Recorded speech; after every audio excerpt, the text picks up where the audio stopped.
for months. She said, it's really simple. Why don't you just make the egg thicker? And so we did. So we basically took all the plastic away, produced this really indestructible thick egg, and produced these nice sort of gift bags. And we introduced that 2 years ago, massive success. We sold more than ever and used a fraction of the packaging that we used to use. So you always need to keep working, keep moving on, keep improving what you do and challenge yourselves to do it better. And most certainly don't rely on the marketing department as the only place for good ideas, because usually in the business, the people with the better ideas are the people at the sharp end dealing with the customers every day. And too often marketing departments are a bit sort of high and mighty almost, and refuse to listen to other feedback in the business. So encourage marketing to transcend the entire organization and have a point of view with the brand. So this is Disappoint the Kids this Easter was our first Easter egg.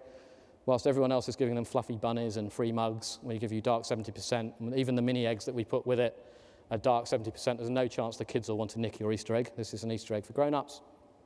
Then we launched the ginger bar. The ginger bar is 70% cocoa with stem ginger. It's a fantastic bar.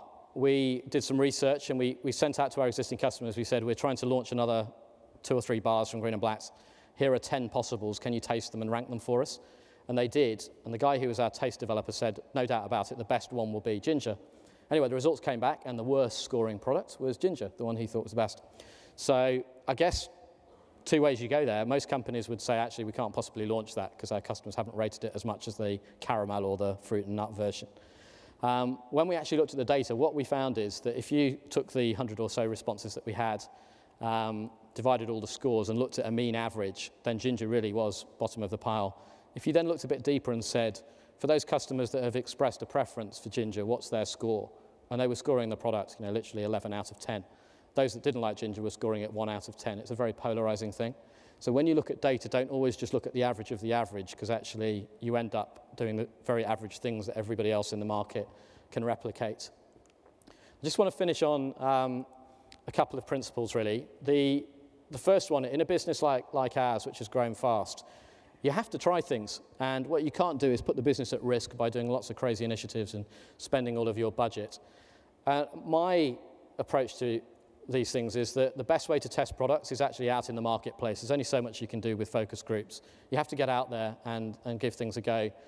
And the more you research things often, what started as a really good, strong idea gets diluted and diluted and diluted. By the time it goes to market, it may have ticked all the internal sort of boxes, but actually it's not the exciting product that it once promised to be.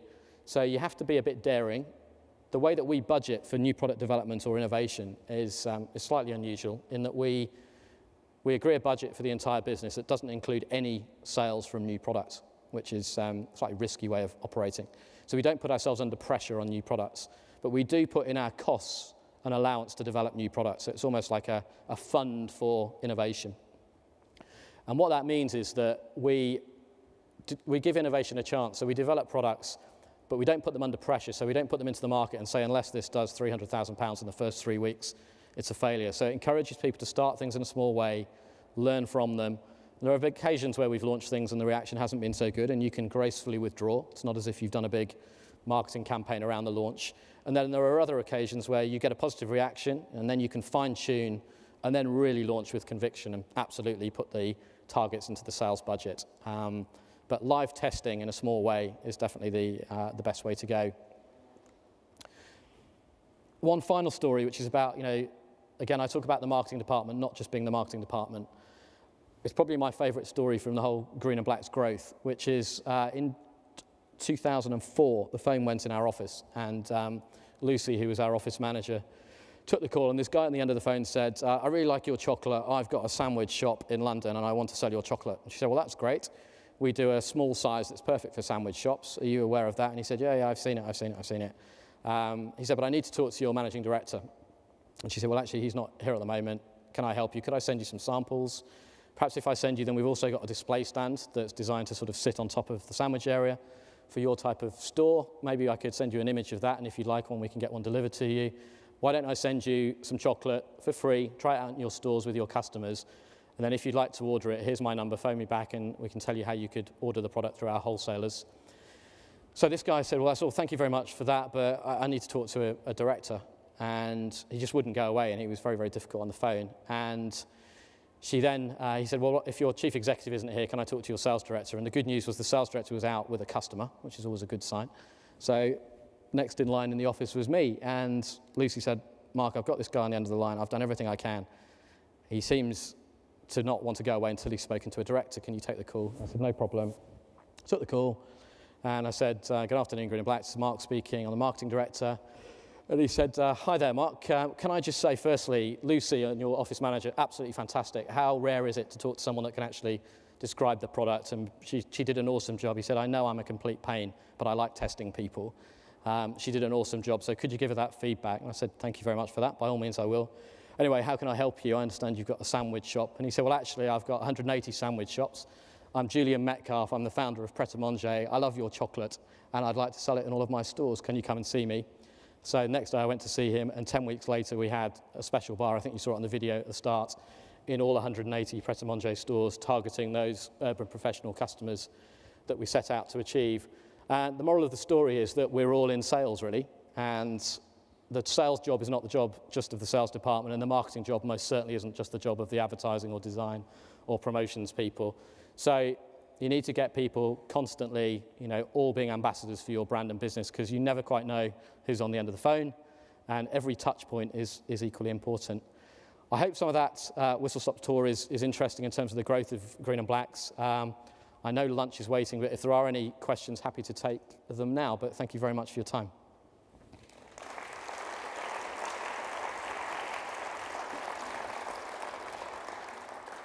I think we've got a roving microphone, so if anybody would like to ask a question, if you'd like to put your hand up, that's probably the best way to do it. Everybody wants lunch, not a chocolate. No questions. Okay, somebody over there in the...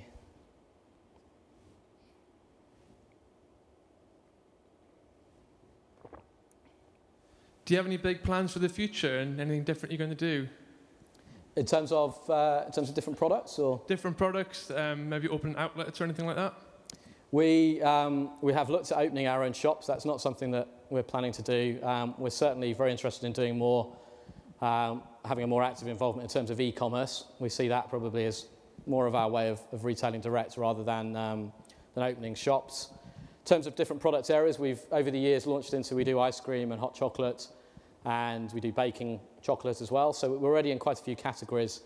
No immediate plans to go into more. I mean, the big challenge for Green & Blacks is really to try and replicate the UK success in other international markets, and that's probably around making our existing products more available, more than launching into completely different product areas. Gentleman here, or the lady there.